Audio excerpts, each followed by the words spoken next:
The work of spirituality is unloading your case. In other words, your conditioning from your birth. That's the work. If you're spiritual, you know you're spiritual.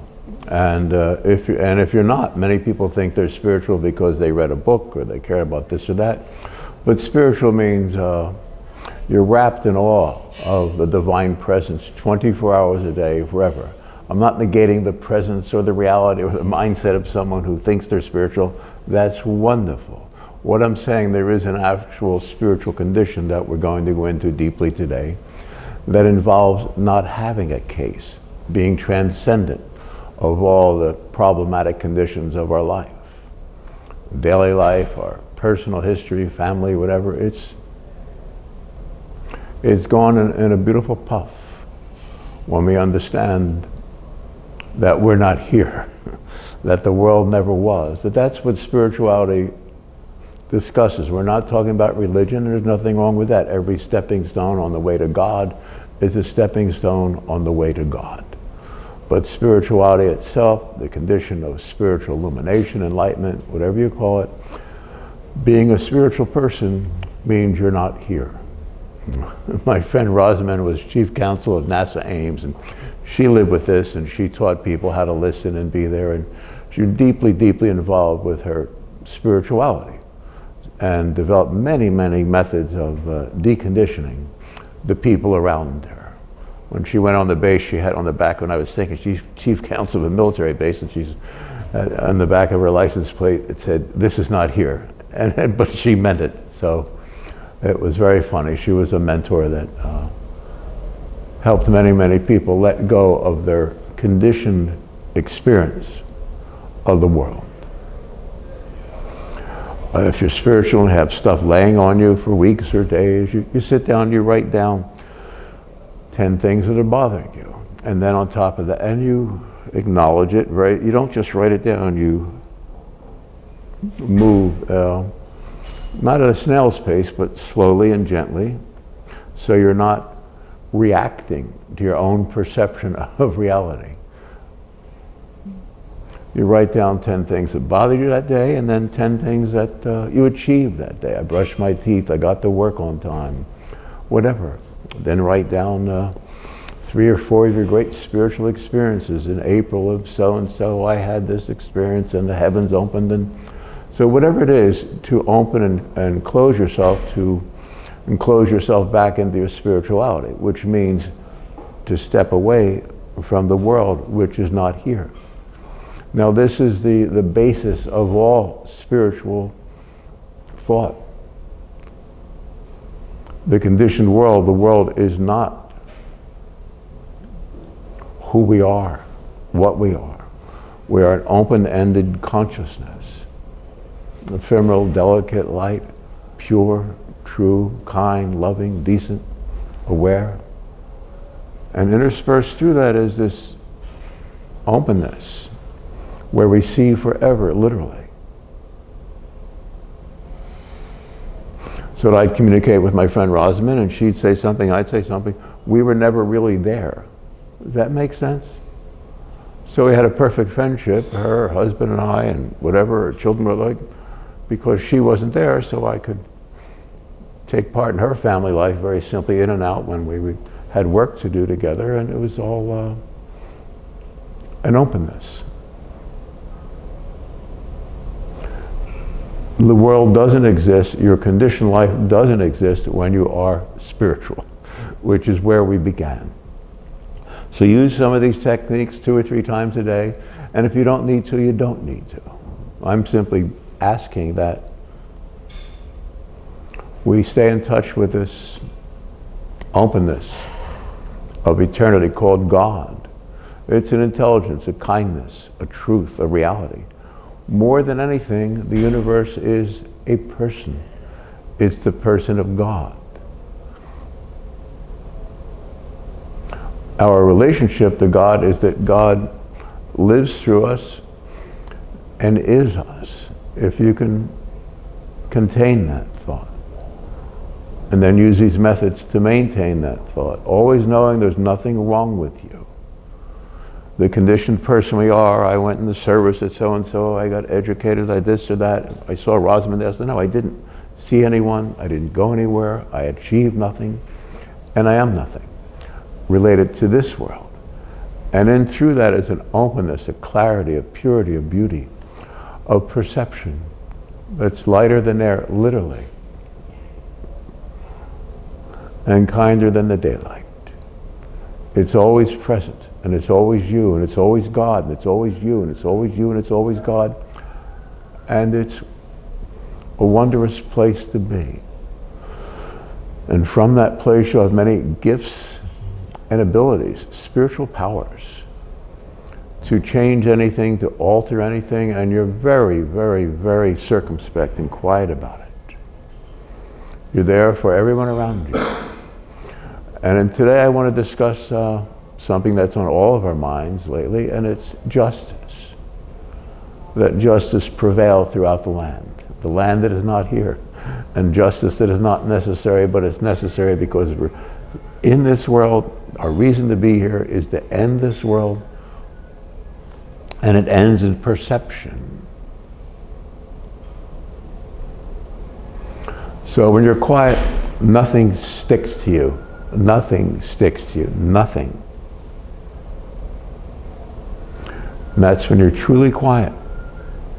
The dark side that owns this world, and this is where we get into the idea of justice, is an infinitesimal particle of nothingness that seems to be, and as soon as you're spiritual, it disappears. If you don't hold it, care about it, see it, regard it as anything.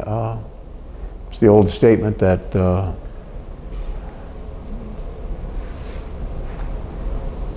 anyway, that it doesn't exist, there's no statement. So when you're spiritual, you don't let things attach to your perception. And there's a flow with people. My friend Rosamund would teach people that man, women, you have a positive and a negative energy, or like electricity, and there's a flow between people. I always feel this, walking down the street, driving a car, being with people, working out, whatever, sitting alone at home. There's a flow between people and presences, and I'm always aware of it. In the car, I'll see 7 cars back or 3 blocks ahead. You're very quiet, and you're open to all these doorways to eternity. And there's like an unconscionable insolence about people on the street. They're this, and they block off all this flow, this beautiful flow between people. And if you understand that in itself, you'll transcend your conditioning all day, every day, and into the night. There's always this flow of presences between people, between beings. You'll see it very natural with the animals, the birds around my home, or there's a flow. And if you just move into a neighborhood or an area, if you're in the woods especially, it's very quiet the first couple days, and all of a sudden you'll hear birds here, or chipmunks there, or some other presences, and you'll be part of the environment because they feel safe with you there, and then you'll feel a flow between the different presences, beings. It'll be very natural. And if there's a predator on board anywhere, everyone will know it. You see what I'm saying? So the predator in this world is the world that seems to be.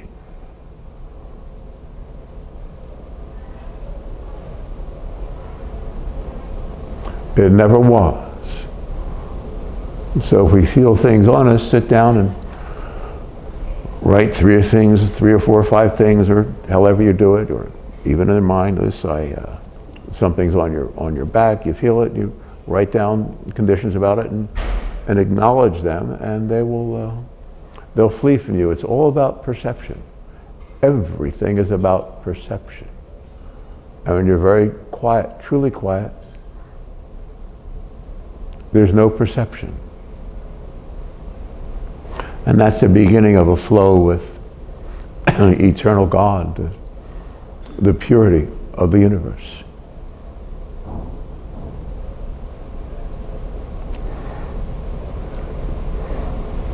That we should feel every moment of every day, all day. There's no reason not to, except for this tiny force that owns this world, called the devil, Mephistopheles, all these names about it, the dark force that makes things seem solid and real, time or circumstance. So when you get very quiet, it's not just that you're not assailed by these very dark beings, you're not assailed by anything anymore. It just can't be. It can appear before you, but it'll be in a puff and it will disappear because it can't attach to your equipment of perception, to your senses. So please try a few of these self-enhancement techniques to help you divest yourself of your own conditioning, and you'll fly away with angels. The wonderful ones, the dearly departed, a mom, an aunt, an uncle, a friend, a cousin who passed too early, that had a beautiful heart. They're all here. No one ever died.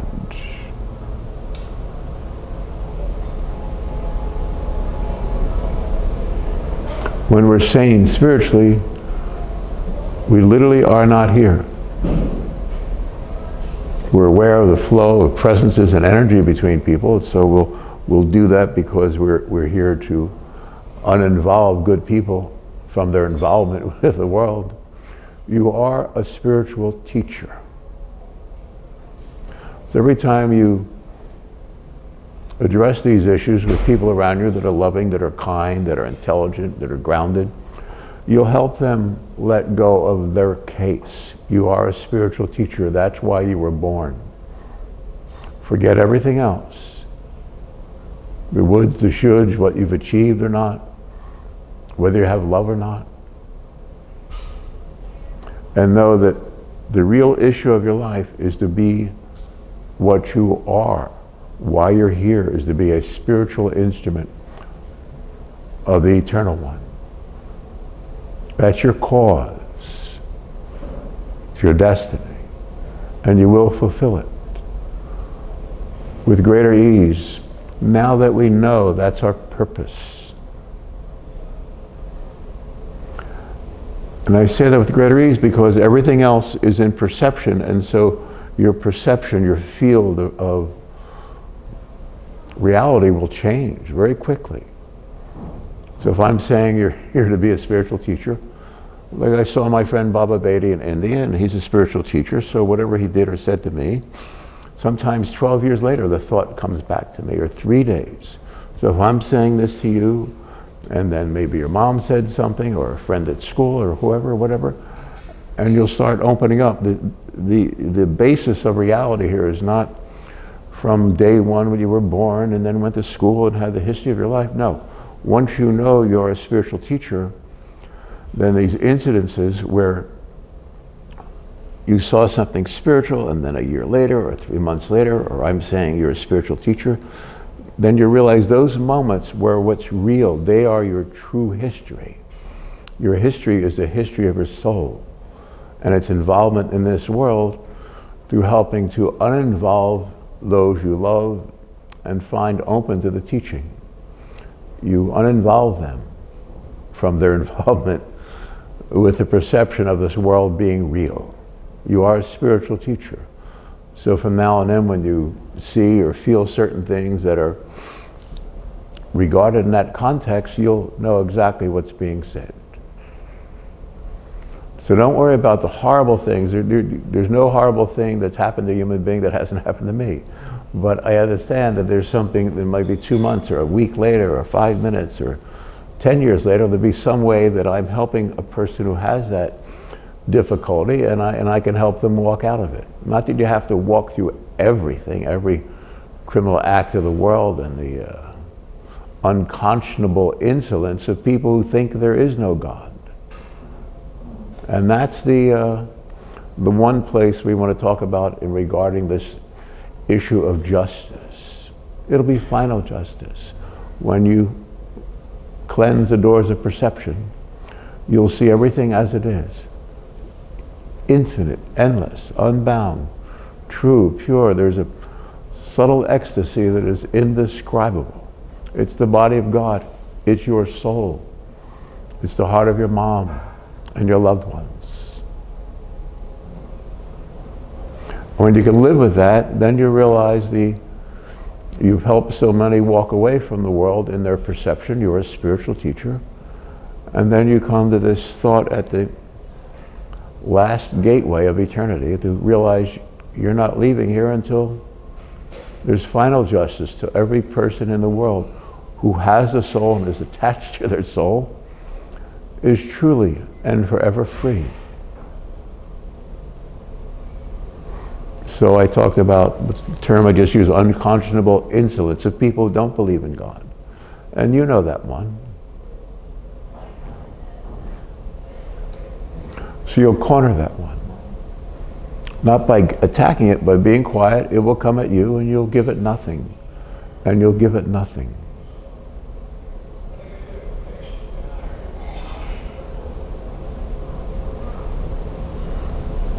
If you look the devil in the eye, the devil will flee from you. It is an energy. I have to be very direct and clear about it. There's an infinite universe of purity, of goodness, of divine presence. And there are universes involved with universes. This is my experience and the experience of my Baba Bedi or whoever, the people I've loved, my teacher Kathleen or Rosamond French. We experience these things always. It's quite wonderful. You're a spiritual teacher. You'll teach these things. And at the end of the road, when you realize there's certain things or people you can't really shake off, then you'll get truly quiet. Like I say, look the devil in the eye and he will flee from you. Its basis is fear. The perception of the world being real, the basis of it is fear. Trepidation in the most subtle sense. You know, when you fall in love and you have to like work through everything just to be inside the core, the very center of the heart of the loved one. That's what this is about, but it's so ephemeral, so delicate, so light, this pure love with God. And so when you get there and you look at the world, you'll look through it. I never, ever, ever see the world as being real, and I have to work with the energies, the flow of people to communicate with those around me. And so that was nice having my buddy Rosamond or my teacher Kathleen, who lived with this experience more than I do, always, and no one ever knew it because she was so humble and pure and simple. You meet people like that in your life and you become much more considerate to everything and everyone. And you never go astray, ever. It's like the Saint Teresa's of life, or the different holy ones. I met Anandamaya Ma in India. I didn't see her. She was just pure to boom. I was right outside her wall of her ashram in India. And when someone addresses you with that kind of presence, and I had hundreds and hundreds and hundreds of experiences like that in India, in South Philadelphia, in Europe, South America, the islands. I'm having it now. Never had it. I can remember all of your lives, my lives, their lives, and everything that lived or died. You are a spiritual teacher. You will not die, you cannot die, no one ever died. Your consciousness is perfect, is pure. So get very quiet. Listen to those you love and care for.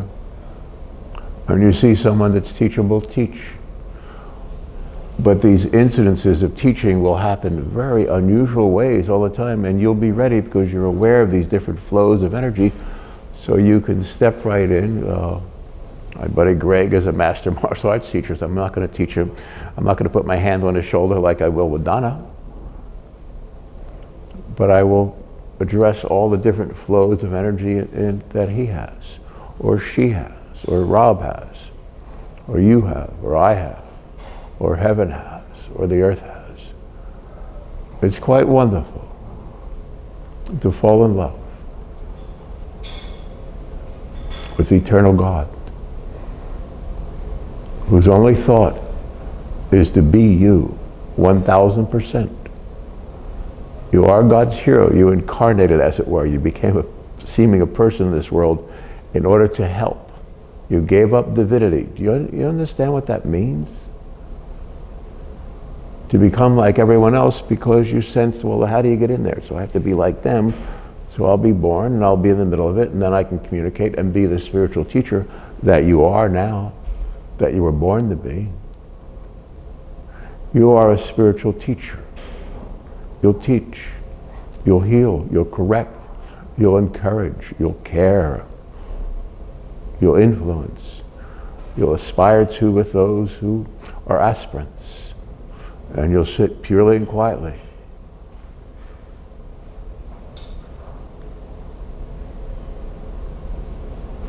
With the great ones, the teachers, those who are thus gone. You gave up divinity to sit quietly in this world in the middle of this hell and reach out. Your outstretched hands and arms and heart will touch many. You already have. If you're a teacher, it means you were a very pure soul to this moment, through your life. And you've accepted a lot of garbage. And now you can realize how innocent you truly are. And that you're the sacrificial lamb of God.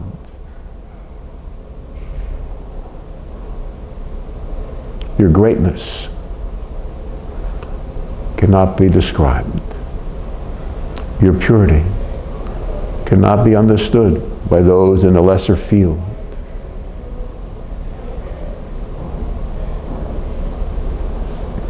You've taken on the pain of the whole world on behalf of those that you'll find worthy, loving, kind, dear and true.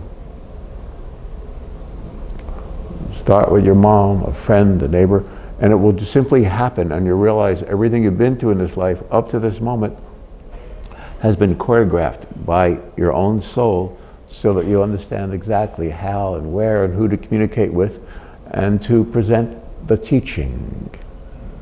You are a spiritual teacher. You are the presence of eternal, everlasting, infinite God, our Father, our friend, our mother, our sister, and our lover. God is love. And in God is no darkness at all. You are the living truth.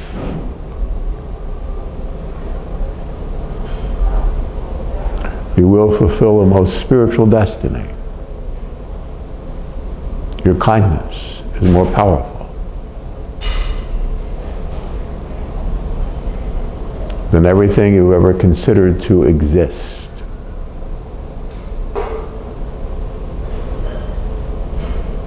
The galaxies, the star systems, no, they're nothing.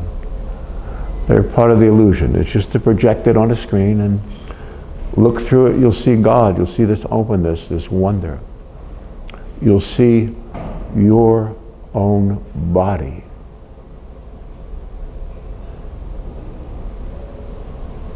Imagine how great a soul you are that you gave that up to become this thing here in order to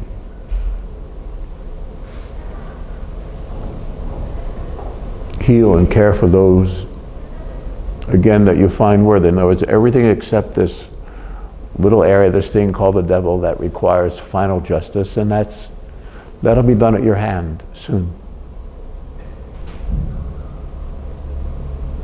Understand, first of all, how pure you are. You're innocent. You are the Lamb of God. So everything that happened to you, that set you up, that made you feel you did this, you did that, or I kissed so-and-so, but I love so-and-so. It's like the whole world of people who think they're a body. It's all set up. That's what the devil is, to make you guilty. Guilty without wanting to be, and innocent without knowing. The innocent without knowing is who you are. This world system, everything that seems to be solid, its history, there is no time or place or circumstance in the world.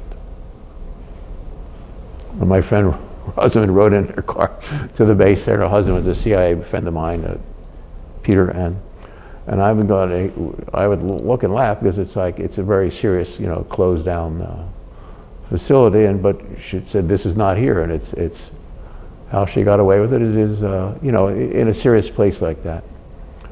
And so I'm saying, if she had whatever it takes to know in the middle of something that serious, with a genius, and she's utterly brilliant, to walk in the middle of any circumstance and know that it's not there. I have that, you will have that 100% now and forever. That's who you are. This is not here. So you'll fight your battles on behalf of those you find worthy. And at the end, when you see just this one little character here, you'll look him in the eye, and that'll be it. Final justice. So all the people who are trapped in that circumstance of evil, you're here to free them forever. It's final and perfect justice. And it's done in your perception. If you want to know any of the details of this, forgive me, there's a book called After Time, put together by Susan George.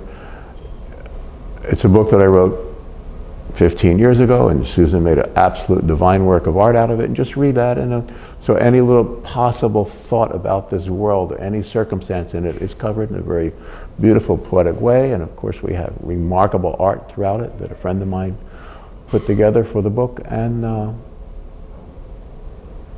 you'll sail home free into eternity by simply not accepting that there could ever be a perception apart from the purity and infinity of your heart and God's heart being one person, one presence. And you'll visit and experience many beautiful planes of beingness that are all here. It's not the stars out in the physical universe. That's the larger, the more powerful the telescope, and the more powerful the microscope, the more you're going to see more of this. But it's all the influence of the devil. It's just shadows on a wall.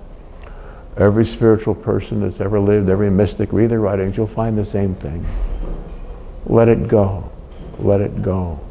Let it go. You are a spiritual teacher. Whatever you experience from birth to this moment was preordained. You chose how to see it so that you could help others. You are a spiritual teacher. You will fulfill the most precious and long-awaited destiny. You'll free completely everyone you love forever. To understand how great you are. Nothing about this is about words or thoughts or feelings about this world. Everything presented is from an unconditioned and pure heart that you'll find beating inside you now. You're the teacher. Drop everything out there, all the conditioning, and teach. That's the mystery of life, the mystery of you, the purity of you, the kindness of you, the intelligence of you, the awareness of you, the power of you.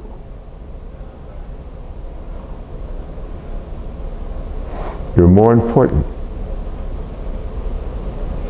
you're more real than everything that's ever been perceived of existence. You are the living light. You are the light living. You're the light giver. You're the caretaker for all that are in travail in this world. You will heal many, and one day you'll heal all. It's your destiny. There's nothing wrong with you. You've been set up in the most minute circumstance.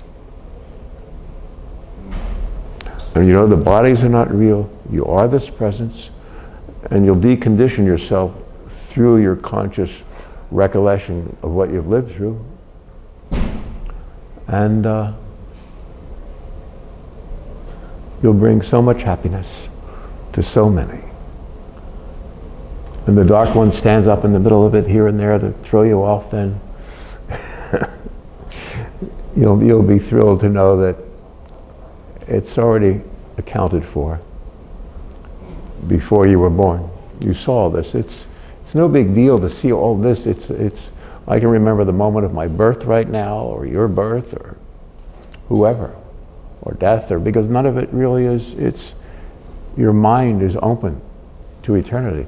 So the idea of conditioned experience in this world are one thing, but you're a spiritual teacher. You're going to teach and present and give this openness, this purity, that everyone can know what my friend Rosamond knew in the middle of hell. This is not here.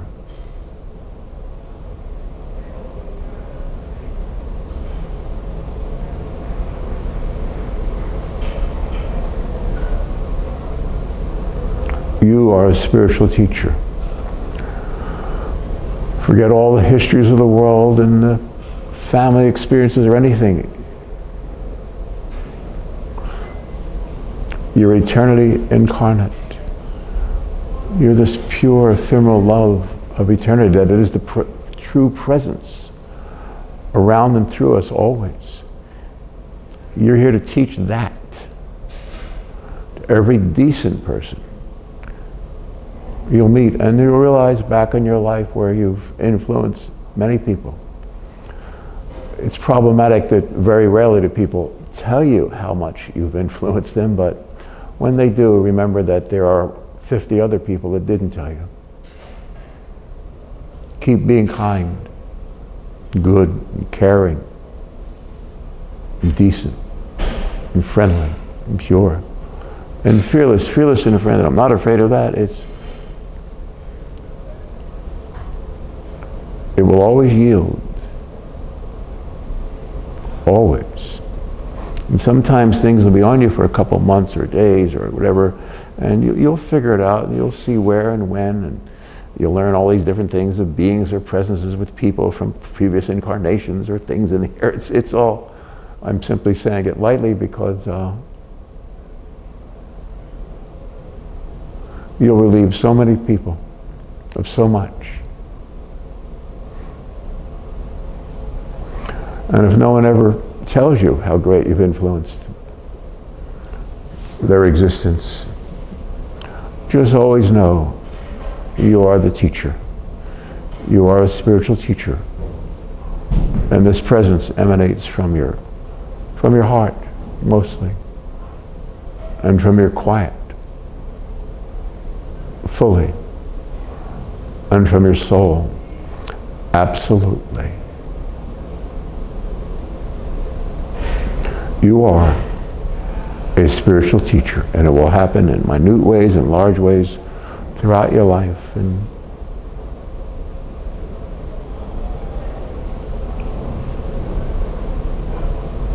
you are God's presence. Thank you. Thank you for listening. Thank you.